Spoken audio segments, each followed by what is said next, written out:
माथ्यावरती आमच्या प्रगतीचा श्री अभिषेक व्हावा आणि पायाखाली चरणाच्या संकटाची धूळ व्हावी.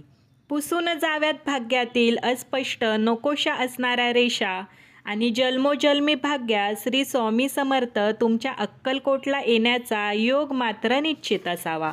आज मी शुद्ध पाण्यापासून बनलेल्या बर्फाचे शिवलिंग तयार केले. हरवलेल्या नशिबाला पुन्हा नव्याने शोधायचे आणि या क्षणी तरी काहीतरी चांगलेच हाती लागेल हा ध्यास घेऊन प्रत्येक वेळेस नवा प्रयत्न करायचा.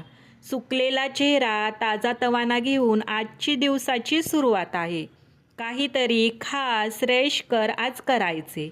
आज काय होईल, हे होईल का ते होईल याची चिंता सोडा. जे होईल ते इथून पुढे भगवान निश्चितच चांगले स्वरूपवानच करेल अशी उमेद मनात अंकुरित ठेवायची.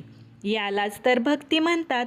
योग्य मुहूर्त कधी आणि कसा कोठे येईल हे ध्यानीमनी नसताना महामुहूर्ताने दिव्य तेजस्वी रूपात आपल्यासमोर भगवान उभे राहावे आणि म्हणावे, माग, आता काय हवे, पाहिजे ते माग, मी तुझ्या भक्तीने प्रसन्न झालो. यालाच तर आयुष्याची ताकद म्हणतात, जी खऱ्या भक्तांना मिळत असते. प्रत्येक सेकंद तुमचाच आहे.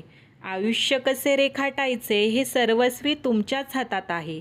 योग्य मार्ग निवडा, प्रयत्न करा, कष्ट करा आणि एक दिवस मुहूर्त तुमच्या स्वतःहून मागे लागेल.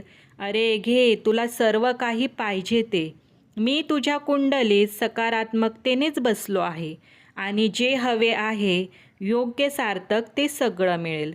स्वामी आपल्या सर्वांचं कल्याण करतात, प्रसन्न होतात. त्यांची मनोभावे पूजा करत राहावा, अर्चना करत राहावा. श्री स्वामी समर्थ.